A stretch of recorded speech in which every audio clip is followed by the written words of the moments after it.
Welcome to Spells and Spoilers, the podcast where we dive into all things supernatural.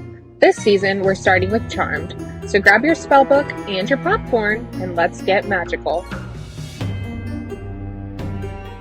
Welcome to Spells and Spoilers, a rewatch and reread podcast. I'm Aleacia. And I'm Elizabeth. This season, we'll go minute by minute through every episode of Charmed, giving you all the details and diving into the magic, the drama, and everything in between.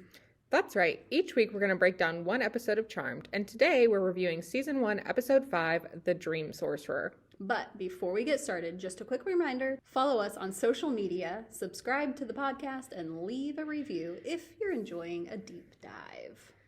We start out at Quake. Phoebe is walking through, and two guys are walking up to her. They are hitting on her. The first guy says, "Are your parents terrorists? Because, baby, you're the bomb." I love the 90s pickup lines. I really do. That is embarrassing. Sir, are you not embarrassed? But yes, they are hitting on her. Which, spoiler alert, this is before they do the spell. So, why this is happening, I don't know, but... I mean, it is Phoebe. True, I guess. The second guy says, "When you fell from heaven, did it hurt? Because I know an angel when I see one." And Phoebe says, "I'm no angel, but I am a witch. Don't tell my sisters I told you." She walks over to Prue and Piper, who are sitting at a table, and asks what they are staring at. And Prue says that a couple at the bar have been going at it for almost an hour. They're making out. Phoebe says, "Oh, hello, I can't even look." And Piper complains that she hates being single. The waitress walks up and says that she has a special delivery. The sisters greet her as Sky. Apparently the sisters are very friendly with her. She places a glass of wine in front of Prue. Prue says that she didn't order it. And Sky tells her that she has a secret admirer, and he ordered it. She points to a man in the corner. He is sitting in a wheelchair, and Piper asks who that is. Sky tells her that she doesn't know. She's just following the orders, and that he has been eyeing Prue all night. Prue tells Sky to tell him thank you. She's very flattered, but she's seeing someone else. And so Sky says yes. She goes to take it back. And the sisters kind of ask if that means that she's going to get serious with Andy, because she hasn't really done that before. Mm-hmm. She's been on the fence about it. Yes. So Prue says that she's been thinking about a lot of things. And we cut over to the guy as Sky walks up to him. He asks why she didn't want the drink. And she says that she's flattered, but she's just seeing someone else. He doesn't believe her. And that was my opinion, at least. Well, yeah, because he was like, "Sure she is." It panned down to the wheelchair. Yeah. And then he was like, "Sure she is." And then asks about her and says, "Maybe you'd like to have a drink with me." And she says, "That's really sweet of you, but I'm not allowed to date the customers." And I didn't really care for how, I felt like as soon as she seen that he was in a wheelchair, she was very judgy about that. And I didn't care for that. I felt the same way. Because it, panned immediately to the wheelchair. Mm-hmm. And he's not a bad-looking guy at all. No. And so it felt cheap. You can say, "I don't want to date you," without being like, "I don't want to date you because you're in a wheelchair." Yeah. You know? Mm-hmm. So that felt cheap and not great. Little ableist, not great. Yeah. We cut to Sky's apartment. She sets her alarm clock. I think it's 1:10 in the morning or something like that. And she goes to sleep. Then we see the alarm clock skip to 2:10. And there is a man, a gloved man. And we hear, "Hello, Sky." And the guy from the bar is there. Sky wakes up. She is very shocked, and the guy covers her mouth. We know him as the Dream Sorcerer. He says, "You're in my world now, Sky." And he turns her room turns into her dream. It's all red. There's clouds in the sky. Kind of looks like they're on top of a building roof, and she's wearing an evening dress. He tells her that she looks beautiful in that dress. He says, "I knew you would." Sky says that she doesn't understand, And he says, "It's your dream, but it's my fantasy." She asks where she is, and he laughs and says, "You're dreaming, I'm visiting." Sky says, "You're in my dream." And he says, "But I can make it mine." And Sky's really confused that he can walk. And he says that in dreams, he can do anything. He can dance, he can alter the dreams, and he can kill her. And Sky is scared. She says, "No, please." She says, "Please don't hurt me." He like kind of mocks her. Mm-hmm. And what did you think about her begging for her life? I know we've commented on the victims begging for their lives. So I do feel that the acting was a lot better in this episode when it came to the victims of the, villain. Like her acting was definitely better, and you can see it instead of just being words and no actions, because she does try to get away from him and he pulls her back and he's like, "No, I've got control over you." So that kind of explained why she wasn't fighting as much as one would. Yeah. So it definitely gave me like a Criminal Minds vibe. Like I was so creeped out by this guy. Like I did not like as he was like mocking her and like talking to her, like the way he was talking to her, and like made me feel like icky. Yes. So I did not care for his acting throughout the episode. His acting, I felt like it was off. Like it didn't really go with the actions of what he was doing at that time. It was strange. Understood. As he says sweet dreams, he pushes her off the edge of the building. And then we cut to credits. And like his laugh that he did, like, why was it so, I don't know, it was so cringy. Like I don't understand, like, why did he did like a laugh scream. Yeah. And I felt like that was very out of place. Obviously he's unhinged. Yes. But like what was the purpose of that specifically? I don't know, man. He's unhinged. He's just a crazy man. He's a serial killer. The next day, we're in Sky's apartment. She is lying dead on her bed, and Morris and Andy are there. Morris says her name is Sky Russell, early 20s. She's a waitress at Quake. Andy says that every bone in her body has been crushed. Morris says the coroner said that it's as if she's fallen off of a 20-story building. And Andy tells him that they're in a closed apartment on the ground floor and the body hasn't been moved. And as he says this, the scene pans to him walking in front of a window.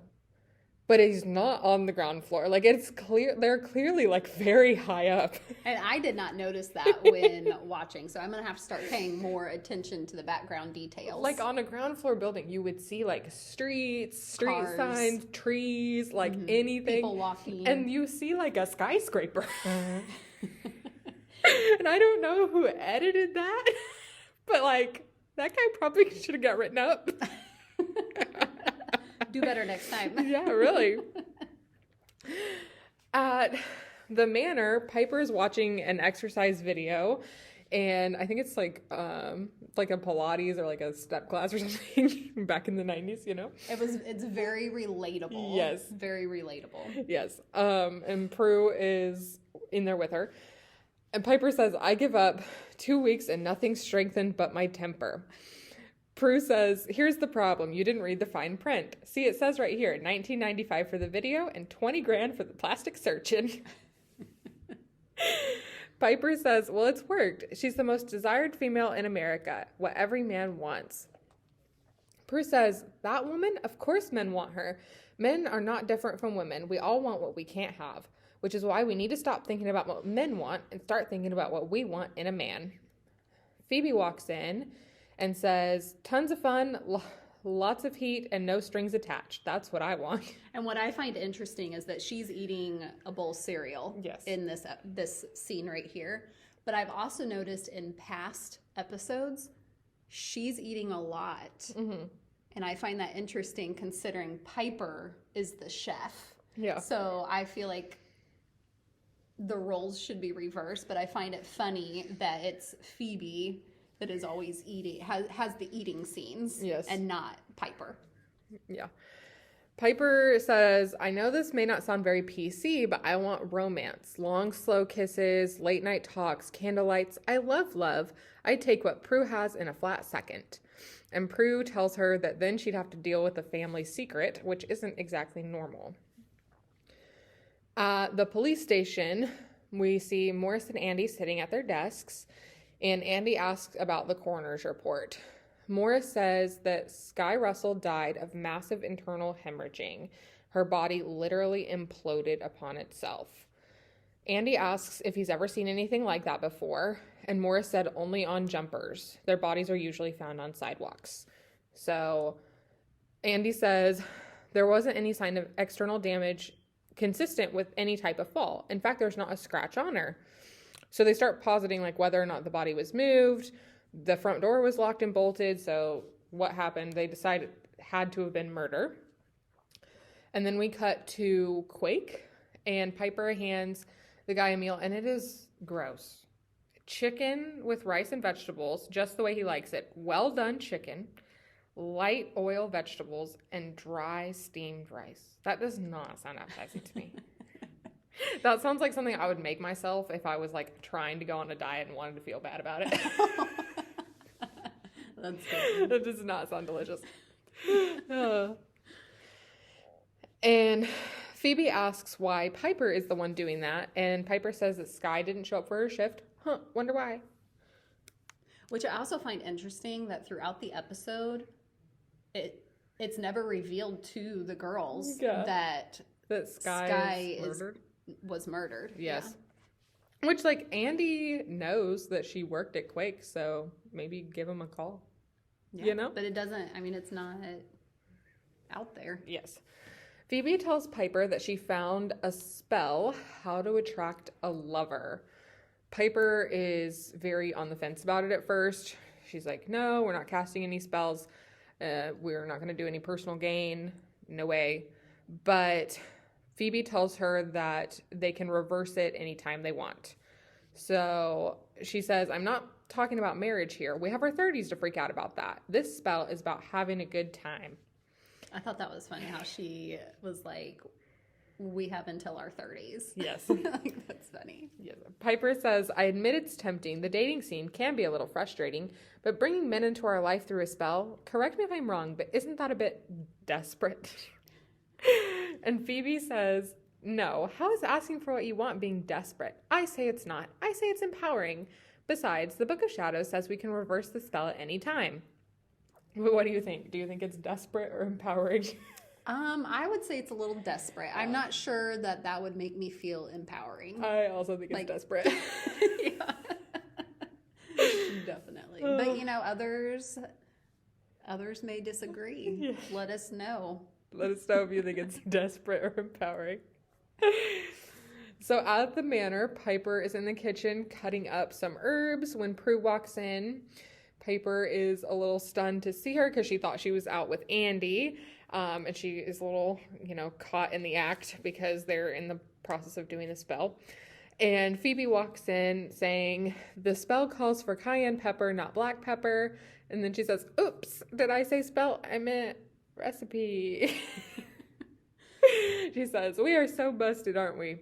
Which she says that a lot. Yes. I don't know if you've noticed that, but she does say that a lot. Yes. Prue asks what spell they're casting. And Piper says, I realized today that Phoebe may have stumbled onto something that actually makes sense. All the spells are in this book for a reason, right? And I think that this spell could be a harmless opportunity for us to test our powers. Really get a handle on them. I mean, why else would it say that we can reverse it at any time? All I want is someone special in my life, and this spell provides that exactly. I love how Prue was like, now I'm really worried. Yes. Because Phoebe had a good idea. Yes.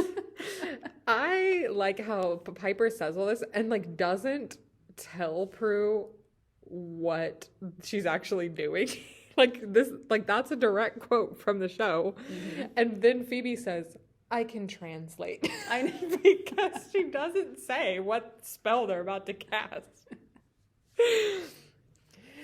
And then we she's like, we don't hear Phoebe translated either. So we don't really know what the spell is because it's just a time lapse. And then we hear Prue say, "You've got to be kidding." Piper says that they were hoping you would join. They were hoping she would join them, which I don't know why, because she has Andy, so she doesn't need to. That doesn't make any sense. But Prue says she has enough complications in her life, and they are on their own. I like how Prue was like, "You guys just do it." Yeah. Like, I give you my permission, whereas she's always been anti-use your magic. Yes. So I thought that was kind of funny. Yes. Prue tells them to be careful what they wish for. And then we cut to the attic. Phoebe and Piper have everything set up on the table to do the spell. And Phoebe asks if Piper wants to go first. And Piper tells her to go first instead. But Phoebe snatches the paper out of Piper's hand and starts reading Piper's paper. She says, "So you want a man who is single, smart, and endowed?" I mean, don't we all? And Piper says, "Employed." That too. She says, "Oh, sorry, employed. A man who loves sleeping in on Sunday, sunset bike rides, cuddling by a roaring fire, and late night talks. A man who loves love as much as you do. Wow, you are romantic." And she's like laughing through the whole thing and making fun of her. Like, don't judge her. She says, Piper says, "Yep, your turn." She rips her paper out and she says, "You want the sexy silent type that finds you driving through town on the back of a Harley at 3 o'clock in the morning. A man who appreciates scented candles, body oils, and Italian sheets." And Phoebe takes her paper back and she says, "He's about hunger and lust and danger. And even though you know all this, even though you know you'll never meet his friends or share a holiday meal with your family, you still can't stay away. And he recycles." She does that in a voice, and like she's mocking herself. And I love that she did that. I love how they're like acting like teenagers in this situation. Like they're taking it serious, but at the same time, I feel like clearly they are not. Yes. And I find that very funny. Yes. Piper makes a joke about the fact that he recycles. And Phoebe says, "And I think it goes without saying that we both want a man who is well employed." Piper reads the spell and she says, "This is the spell we have to say." Phoebe says, "Yes, we're lucky. If we were men looking for women, the spell requires putting a piece of honey cake in a sweaty armpit for a whole day." So the spell is, "I conjure thee, I'm the queen, you're the bee. As I desire, so shall it be." And they repeat that. I kind of like the spell because it's so like innocent. Yes, and it flows. Yes. But I really liked that, they're acting like teenagers. The spell is pretty juvenile. Yes. Like, I think it, like, the whole thing just kind of went together in, like, a really nice way. Yeah, it was very smooth. Yes. Phoebe asked if it worked, and Piper says the big spells usually require the 3 of them. Do you really think this is a big spell, I Piper? know, right? Yes. And in this scene, you see what looks like a reddish, like, cloud that kind of shows up and then it evaporates. Yeah. The phone rings and they run downstairs. Prue's on the phone. Phoebe asks if it's for her. Which I found that very funny because why would it be for her? Like she immediately is like, "Is it for me? Is it for me?" As if the spell had immediately worked. And who would it have been? Right. So I thought that was pretty funny. It is the Dream Sorcerer, and he's talking to Prue, and he says, "We didn't actually meet. I sent you a glass of Chardonnay, and you sent it back. I was wondering if maybe you'd like to go out sometime." And Prue says, "Oh, look, as I told the waitress, I'm just not available. How did you get my number? My name?" Literally, how? I would like to know, actually. Yeah. And then he just Hangs up. Yeah, because he's the sketchiest serial killer on earth. I mean, if you're going to be a serial killer, you're going to do your research. So, But, like, I want to know why he's so invested in Prue. Because she rejected him. Yeah, but why did he pick her in the first place? It's so weird. Yeah. And then he immediately just set his sights on Skye. Like, it just makes no sense. Like, you just want to murder people, I guess. Whatever. The girls ask who it was, and Prue tells them it was the guy from Quake who sent her a drink, and tells them that he asked her out again. Phoebe says that she's going to Quake to see if her spell worked, and asks if the girls want to go. Piper says that she'll pass, and Prue says that she's going to go upstairs and take a bath. In the bathroom, Prue is lying in the bath, and I immediately knew that she was going to fall asleep. Yeah, of course.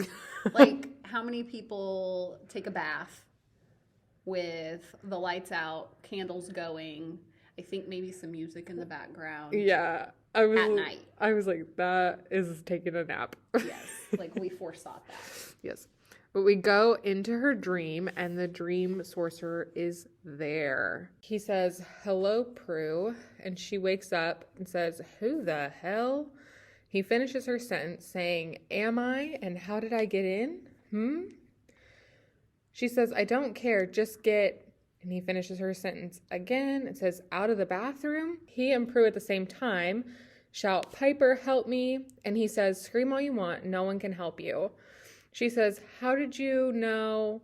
He asks, what are you thinking and know what you're going to say?"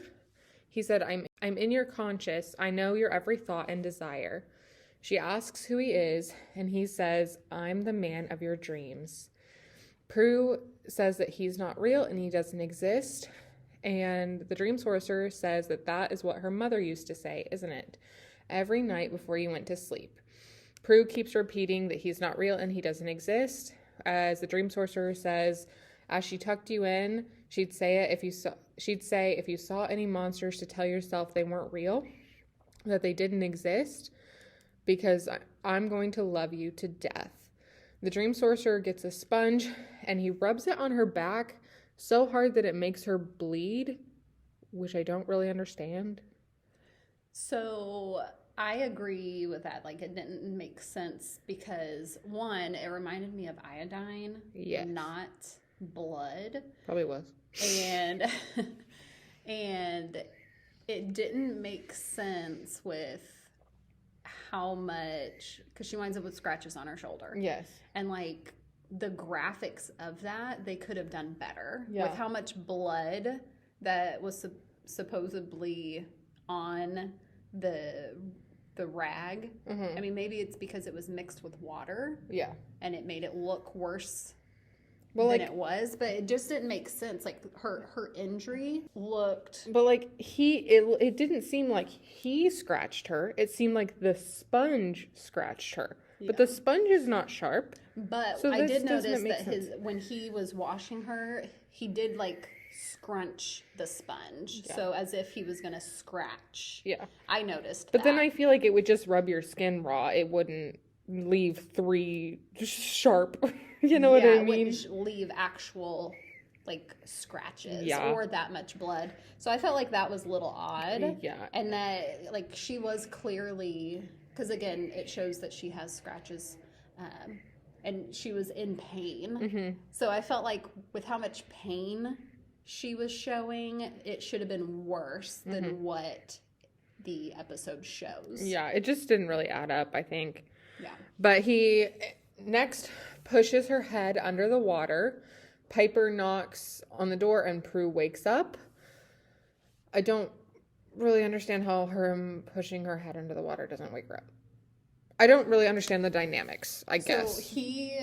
So him pushing her under the water was his method of killing her in her dream. Okay. So it was happening in her dream and in real life. So because she was still asleep, she couldn't get out of that. But then Piper knocking on the door wakes her up. Because it was an outside source. Okay. That's the way I took it. Okay. Because he was interrupted. Okay. Whereas he's in control of her being drowned, not the outside source. That's how I took it. Understood. Okay. Understood. Piper asks if Prue is okay and says that she was yelling. Prue says that she just had a really bad thing. Which I thought was an interesting choice of words. Why not just say a bad dream? Yeah. Prue says she's okay now and tells her to go back to bed. Why doesn't she ask her to look at her shoulder? Yeah. Because she gets up and immediately looks at her shoulder and sees the scratch marks. Mm-hmm. But she was also confused about what happened too, because that was the first time it happened to her. And I think I would be in that position too. Like, what the hell just happened? Yeah. Like, do I want to tell someone, or was it all in my head? But then that's when she noticed the scratches, so why not? Yeah, but like, you have a dream and you wet yourself in your dream, and so you wet yourself in real life. You know what I mean? Mm-hmm. If you get really bad hurt in your dream, and then you get really bad hurt in real life, I feel like even if somebody didn't do that to you, if, you know, you hit your shoulder on the faucet, I feel like I would still investigate and see if I really do have a bruise, you know? Yeah. I feel like that's a natural following. Mm-hmm. I get that. You know? Like, my shoulder hurts. You're going to investigate, like, what did I do? Yeah. You know? So I feel like that would have been natural, but especially because that's the first thing she does as soon as Piper leaves. But she looks in the mirror. She does see the scratches. And it is like 3 long scratches, like as if he took his fingernails. 3 or 4. I think mine showed 4. Yeah, maybe. It's 3 or 4. I'm not sure. But it's like he used his fingernails. Yeah, but it also looked, again, it wasn't bloody. Right. It almost looked as if it was like a rug burn, you know, like he just, like scratches. Yeah. But not, the skin did not look broken. No. To me, it kind of looked like scabbed, like it was already scabbed over. Yeah. Like it was dark, so it wasn't like fresh. The next day in the manor kitchen, Prue asks Piper if she remembers what Mom used to say about nightmares. Piper says that Mom told them that if we saw any monsters to tell them to go away and that they didn't exist. It always worked, too. Prue says, well, not this time. He knew about Mom. He knew what she told us. How did he know that? And what about the marks on my back? Piper, they were there, and now they've disappeared. I don't know how, and I don't know why, but they were definitely there. And maybe that's why it looked like they were scabbed over, was because they were already in the healing process. Yeah, like they were disappearing. Which I also found interesting still. Yeah. Like, because Sky's injuries were still there after she died. So why would her scratches be gone? Right. Like, that didn't quite make sense to me. Yeah. Piper asks how many hours she worked this week, 60 or 70. Week numbers, Prue. I work more than that. Week numbers. And she says, what are you doing today on a Saturday, no less? Listen, work never stops just because it's Saturday. Work every day of the week. Boss babe over here. Not just Prue. Prue says, the auction starts on Monday and the shipment arrived 3 days late. And you're changing the subject. You don't believe me. Piper tells her that she believes that she thinks she saw the marks on her back. And she says, but I'm watching you down your 3rd cup of coffee. And we're talking about a nightmare you had while you were asleep in the tub. So isn't it possible that the exhaustion made you see those marks and not some dream guy? Prue tells her no. She says, he was in my dream and it was real. Piper asks why she didn't use her powers to help her, move him away. I also want to know. Did you notice that she didn't ever make a connection that that's the same guy that was in the restaurant? Right. Like, not once is it acknowledged that she knew that was the same guy. Because they seen him at the restaurant, but I did notice that there's no acknowledgement of her realizing that was him. Yeah, true. But I also would like to know why she doesn't use her powers. She doesn't even try. I wonder if it was more of a fear factor. Yeah. Like, she didn't understand what was going on, and then it just didn't... But, like, for a majority of it, she doesn't even make eye contact with him. Like, she doesn't even look at him.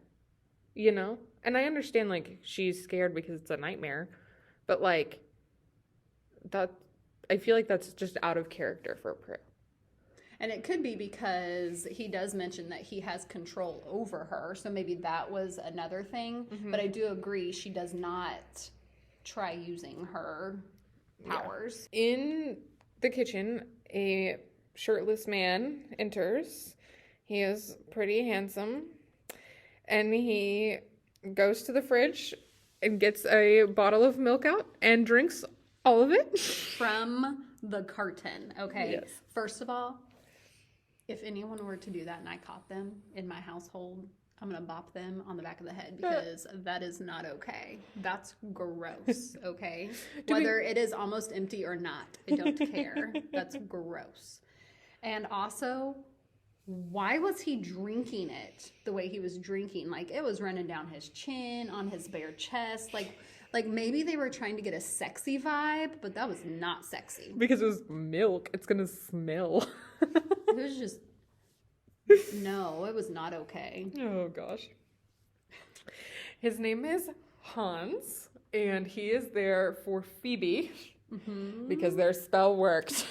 Boy, does it. Yes.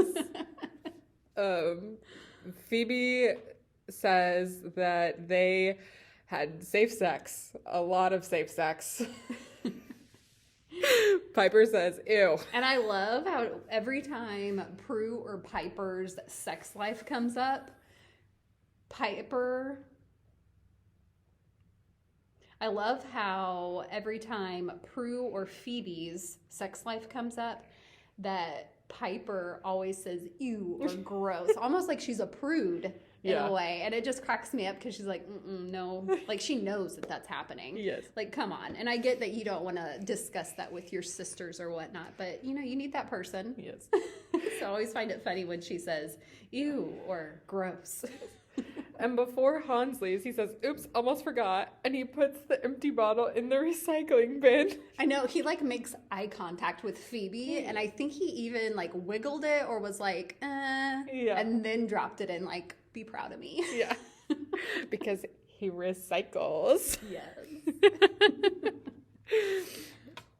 At Quake with Phoebe and Piper, Phoebe is telling Piper that the spell worked. Piper says, a little louder, Phoebes. I don't think Oakland heard. Phoebe said, well, it did. Hans doesn't go to bars. He's never been to Quake. But last night, he's on his way back from his acting class when, bam, flat tire on his motorcycle right across the street from Quake. So he comes in to use the payphone, and who should he bump into but into me, exiting the ladies' room. Piper says, Phoebe, you threw his clothes all over the house. That's not a spell working, that's hormones. Phoebe says that she really likes him. It's not like that. He's really cool, and he likes her too. Piper hands Mr. Manford his really gross chicken, rice, and veggies. Ew. And he tells her to call him Jack and tells her that she is beautiful. She laughs and asks if he's been drinking. Me too. He tells her not to go and says that he really wants to get to know her and asks her to have dinner with him. She walks over to a phone near the bar and a guy stands behind her. She calls Prue and the guy behind her tells her not to have dinner with that guy because she should fly to Paris with him. Which I got like a creep factor on that. Like, why are you up in my business and can't you clearly see that I'm on the phone? Like, why are you interrupting me? Yes. I don't know. That's just how I felt. Yes. At Prue's office, Prue is asking Piper if she's really going to go on a date with that Jack guy. And Rex comes in and asks if she is finished with the Cromwell miniatures, whatever that means. I don't know. I'm not a museum person. And she says no, she's still cataloging the Rembrandt sketches, and he tells her to set them aside because the Ernest Hemingway letters are now first on the block, and the delivery guy brings in like 5 boxes. Yeah, they were on dollies. Stuff for her to go through. And Rex was even bringing in boxes at that time, too. Yeah. It's like, wait a minute. Why can't you help me with this? Yeah, so Prue tells Piper that she's going to be there all night. In the manor foyer, Phoebe and Piper are there. Piper is telling Phoebe that Jack stayed through the entire lunch shift, talked her ear off, had her laughing at all his stories, and somehow convinced her to have coffee with him. Phoebe says that Hans and her are going dancing at the rave, she tells Piper that her and Jack should come. Piper says, well, if our dinner date lasts as long as our coffee date, we wouldn't make it there until closing.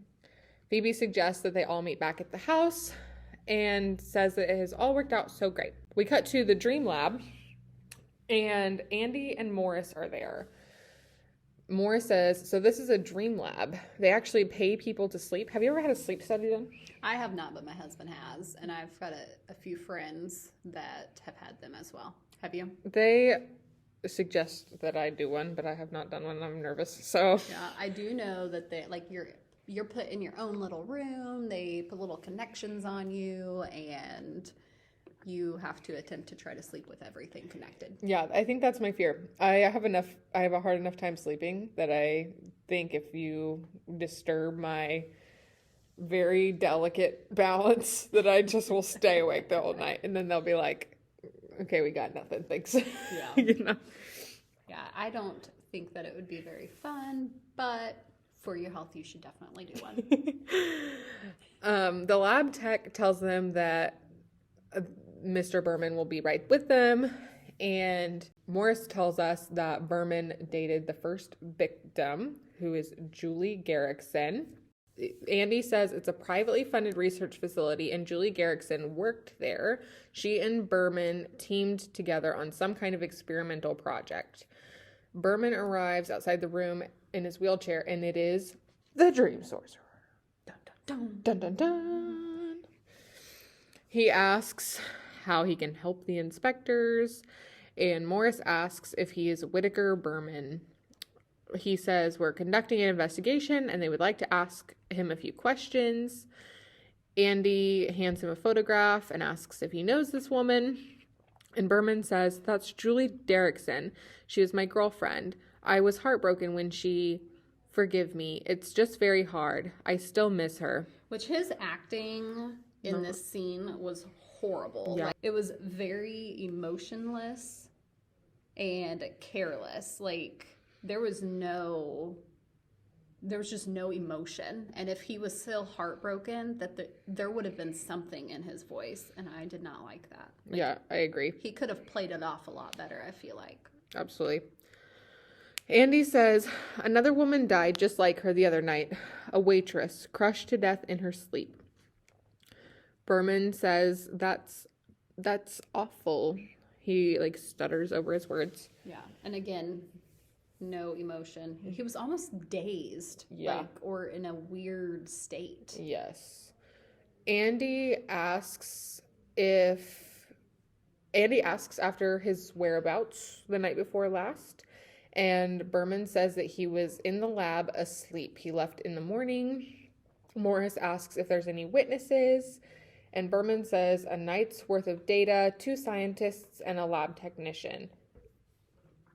He asks if he should have them paged. And Morris tells him not to worry about it. Thank you for his time. Cut to Quake. Piper is having dinner with Jack. She says, when I get stressed, I get hives in very strange places, which is nothing compared to what happens when I panic, believe me, which was funny to me because I was like, yeah, Piper, when you panic, you freeze the whole restaurant. Yes. She makes a joke about having an ulcer. She makes a joke about having a tattoo. And she asks if there's nothing she can say to turn him off. He says there really isn't, which is kind of strange, really. And I feel like that right there was kind of her realizing that maybe their love spell did not quite pan out the way they wanted. I think that was when she first started realizing it. Yeah, she says, not really. Jack, you're under a... And he kisses her, and she says, spell. And she sees a guy sitting behind Jack smiling and giving her an eye. And she sees another guy standing nearby holding a glass of wine and winking at her. And she looks behind her, and another guy is holding a white rose looking at her. And so, it was her confirmation of the spell did not work the way they thought. Yes. Back at the Dream Lab, the lab technicians are helping Mr. Berman into a chair. He says, give me 30 cc's of Vanderine. The tech says, 30 cc's? That's twice... He says, I'll be in REM sleep quicker and longer. Set the dream inducement system to level 12. The tech argues that they haven't got the results back from level 8, and Berman gets kind of forceful with him. He says, this is my dream, my experiment, set the machine and give me the shot. Which he, like, grabs the tech's jacket or shirt, but at the same time, I feel, to, like, make it more, you know, aggressive, but at the same time, I feel like he could have, like, really grabbed it and, like, yanked the guy towards him to have some more emotion. But again, this guy is very emotionless. Yeah. And I don't like that about it. But in the dreams, he seems very passionate and determined. Yes.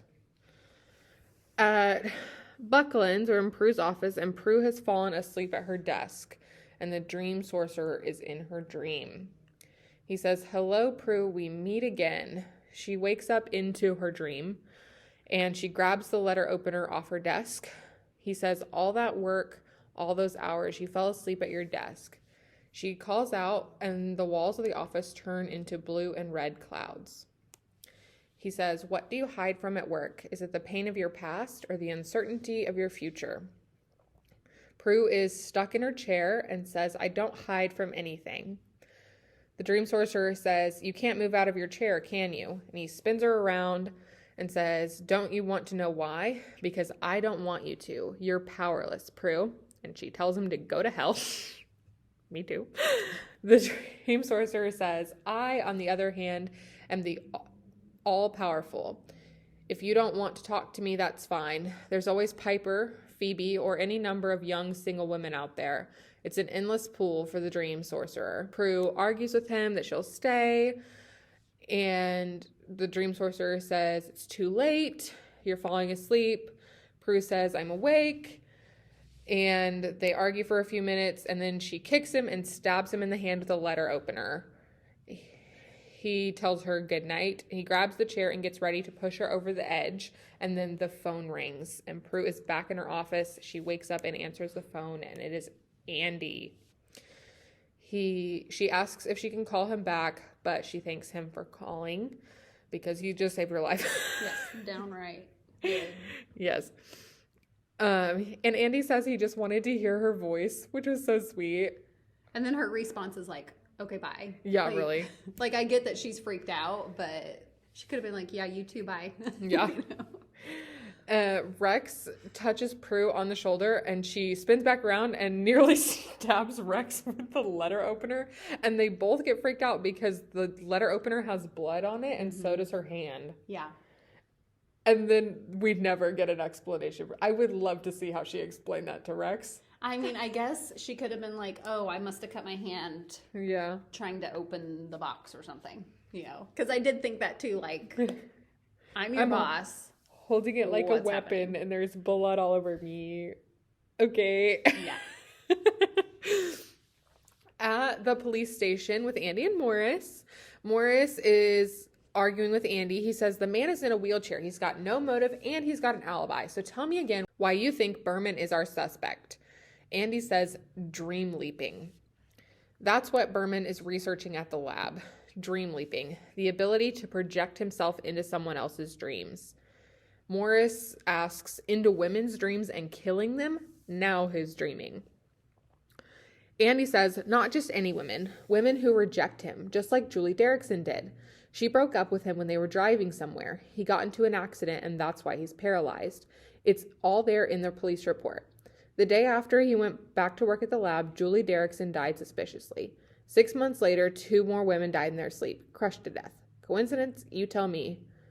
Criminal Minds much? You're getting that vibe, aren't you? Yes, I am. I mean, it makes sense. He's a detective Yes. or inspector. He's an inspector. It's classier, according to Prue. Morris says he would love to say it's a coincidence, but he cannot. So he says, let's go. At the manor, the front door opens and Phoebe walks in. She walks down to the foyer and notices bunches of flowers everywhere. Like everywhere. Yes. She sees an open box of chocolates and takes one. She walks in the kitchen. There's more flowers in there. And Piper is sitting at the table drinking a coffee. Piper says that she's home early. Phoebe says, so are you. What's with all the flowers? Are you and Jack fighting already? Piper says, I wish. The flowers were all waiting on the doorstep when I returned. They're from men I barely know and men I've never met. All the flowers in here are for you. Phoebe says, oh, well, I know they're not from Hans. He wouldn't leave me alone all night. He kept touching me. And practically every guy in the bar was hitting on me.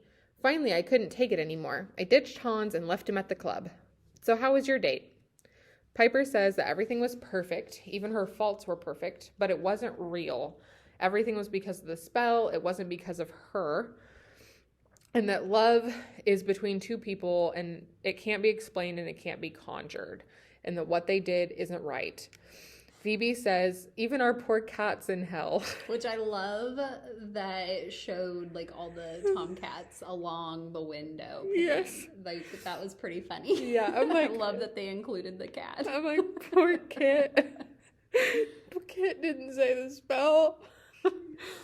They agree to reverse the spell, but the phone rings. And it is Prue. And she says, I fell asleep and that man from my dream tried to kill me again. I don't understand why. All I know is I'm only safe if I stay awake. If I fall asleep, I'm dead. Piper says, stay where you are. Phoebe and I will come pick you up. Prue says, I don't want to stay here another minute. I want you to look in the Book of Shadows, see if you can find anything on this guy. He calls himself the Dream Sorcerer. So they go up to the attic and look through the Book of Shadows, but there is nothing because he is not a demon. Nope. He is a man with science. Yep, he is mortal, 100%. Which I think it is kind of interesting that they chose to do a mortal so early in the show.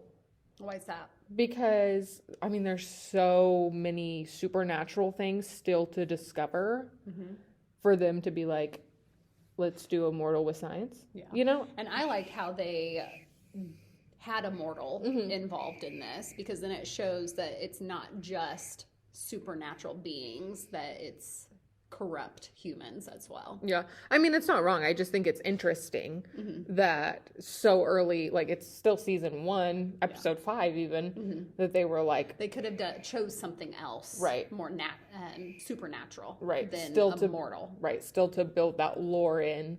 Yeah. And then done a mortal later on. But, I mean, it's not wrong. It's still fine. Yeah. The phone rings again. And it is Prue again. She's in her car driving. She's got the phone up to her ear. Phoebe and Piper run down the stairs to answer the phone. Prue asks if they found anything. Piper says, no, we didn't, but don't worry. You're not in this alone. Phoebe and I will help you. Prue asks how they can help when they don't even know what he is. Piper says, the most important thing right now is for you to get home safely. Prue's... During this, in the car, you can clearly see that Prue is exhausted. Like, she's blinking slowly. She's kind of talking a little slow as well. Yeah. Prue says, just keep talking. Don't let me fall asleep. Phoebe tells her to blast the air conditioning, crank the stereo, and roll down the windows. And I think this is so funny because when I come home from events, a lot of times it's like 2 a.m. I left my house at 6 a.m. I have worked all day long. I'm so tired. And that is like exactly what my husband says to do. Yeah, and it's very relatable. Yeah, we were watching this episode and he goes, and that's what I say. So listen to me.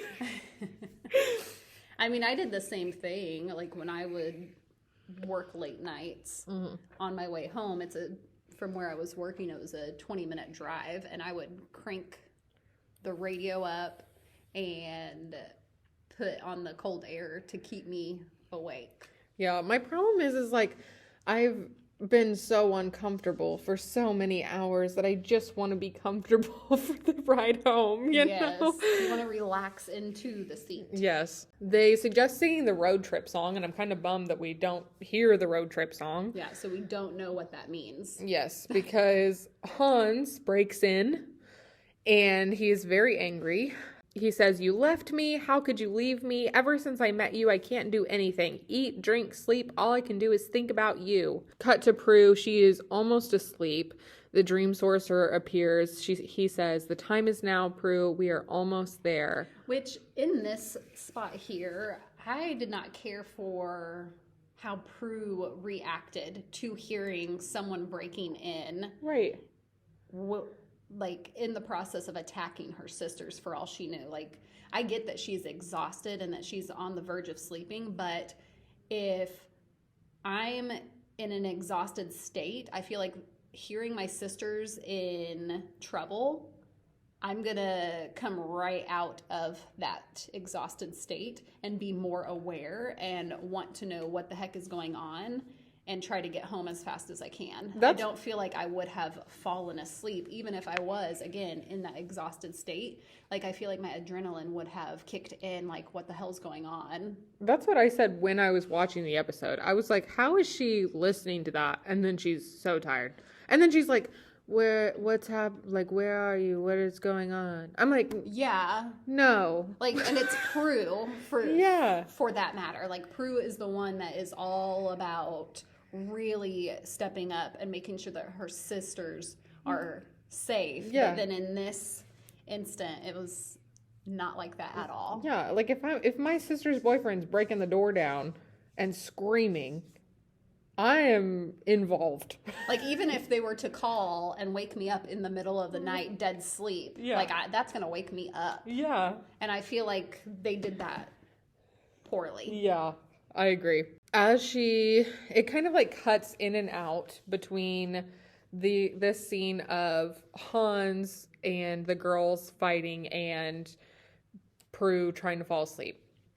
With the girls fighting, Hans picks up a vase and throws it at them. Piper freezes him and the vase, and the girls run back to Prue. They, like, remember Prue, which is frustrating to me. Yes. But I also like how when they do go and get the phone, Piper looks at Hans and, like, motions towards him with her hands and points and is like, stay put. Yeah. Don't move. Like, don't unfreeze. Yeah. I thought that was pretty funny. So we cut back to Prue. She's falling asleep again, and she drops the phone. And the girls realize that she is asleep. They can no longer reach her. The Dream Sorcerer says, "Stay goodnight, Prue." And we see the car heading for a pole as the Dream Sorcerer is laughing. I really do feel like Prue could have tried harder. I agree. Like, again, I get exhaustion. I really do. But... Okay, but, like, also where they're not, like, I don't know what they're called, but, like, the little strips in the road. Like, where it vibrates if you cross over. Maybe not back then. Or maybe not. If she's on, like, a back road, it's possible it's like, not back there, but... Yeah. But I also feel like, I don't know. I mean, it doesn't show that she's, like, swerving or anything. She just drives straight into a pole. Yeah. I just feel like she could have done more. You're right. But she does run into the pole. The front of her car is totally wrecked. And she is resting her head on the steering wheel, whispering, "I can't fall asleep. I can't fall asleep." In the hospital, Prue is on a stretcher. The doctors are rushing her down a corridor, and a nurse runs up to her. The doctor and the paramedic are talking. Prue is still whispering, "Must stay awake, must stay awake." They put her on the bed, and the doctor says, "Rests are down to 35, pulse ox is falling." The doctor says, "How can that be? Give me 500 mics of dopamine and get ready to intubate. Stay with us, Miss Hallowell." Damn, she's unconscious. The room turns into her dream, and she's still lying on the bed. Prue says, "How did I get here? I'm not..." The Dream Sorcerer says, "Asleep? Actually, you're unconscious. You fell asleep at the wheel, hit a pole. Terrible, terrible thing.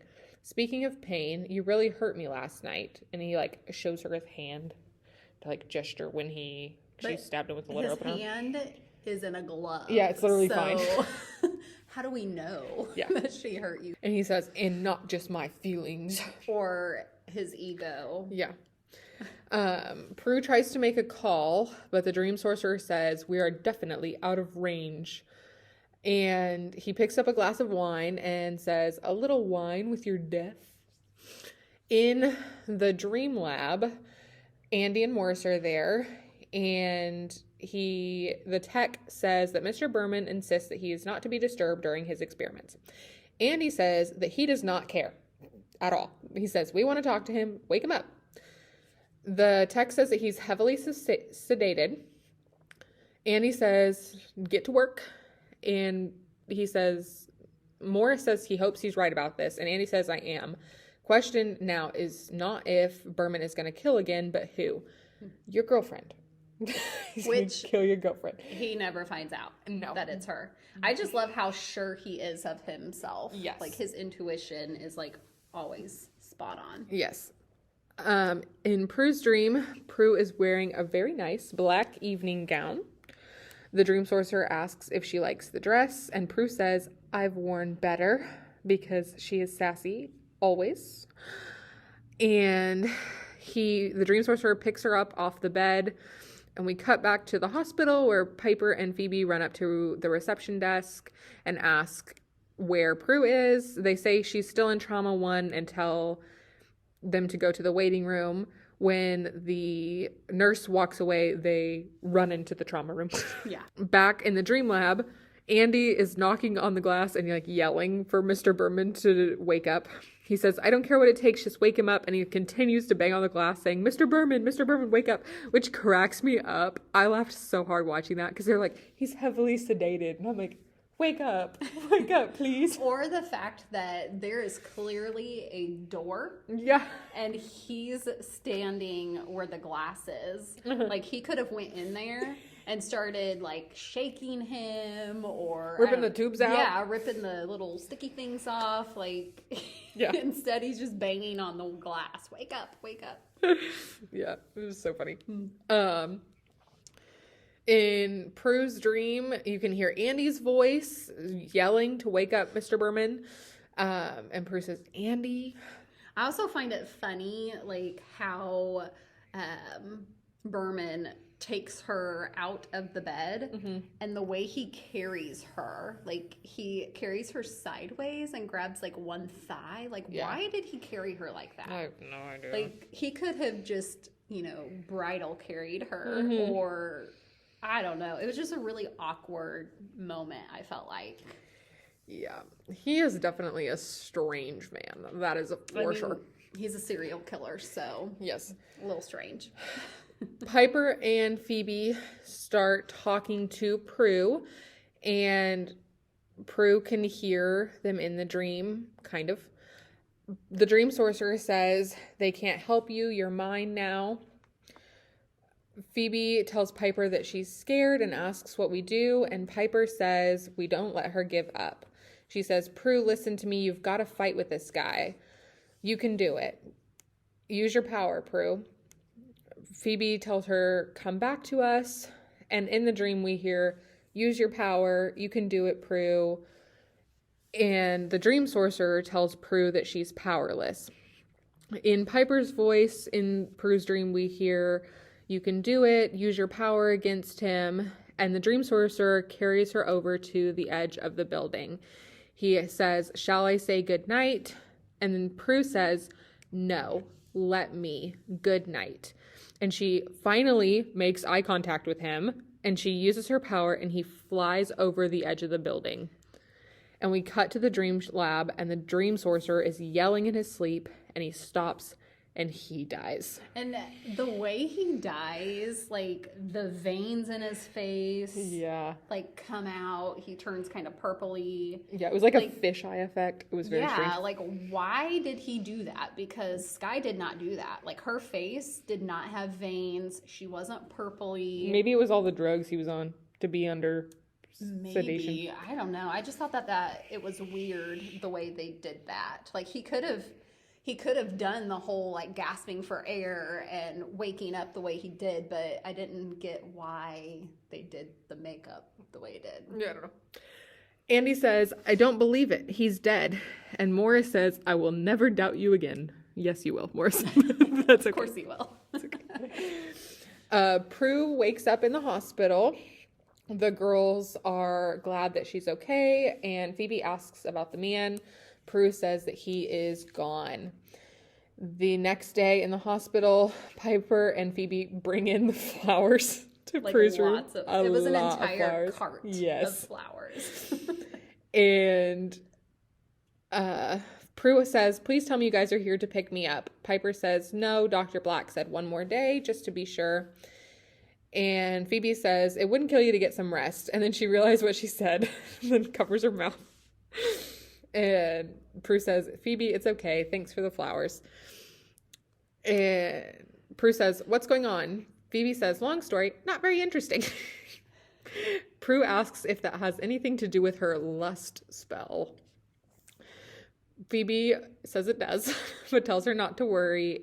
And they tell her that they reversed the spell last night and that the guys don't remember anything, so everything is back to normal. Andy walks in and he's carrying a red rose and some takeaway because she needs more flowers. But Andy doesn't know that, so it's okay. Andy says, afternoon, surprise. And Phoebe says, what are you looking at me for? I didn't tell him. Piper says, guilty. Come on, let's go. Because Prue always blames Phoebe. Yes. It cracks me up. I mean, she is the youngest, and the youngest I do feel gets blamed for a lot of stuff because they get away with it. Yes. The girls go to leave, and Phoebe, as they're leaving, says that she's going to raid Prue's closet. Andy says that he brought her favorite and hands her the takeaway bag and his cheeseburgers and fries. Delicious. He says, glad to see every bone in your body's not broken. Prue asks what he means, and he says, the car accident. Sure, Andy. Sure, the car accident. And then he gives Prue the rose, and we cut to credits. Which, if you notice, that rose, I think he took from one of the flower vases. Oh, because really? I think it was Phoebe grabs a red rose off the cart and like wiggles it towards Piper. So it kind of made me wonder, did he snatch that from there or did he actually get a rose? So I thought that was pretty funny. Interesting.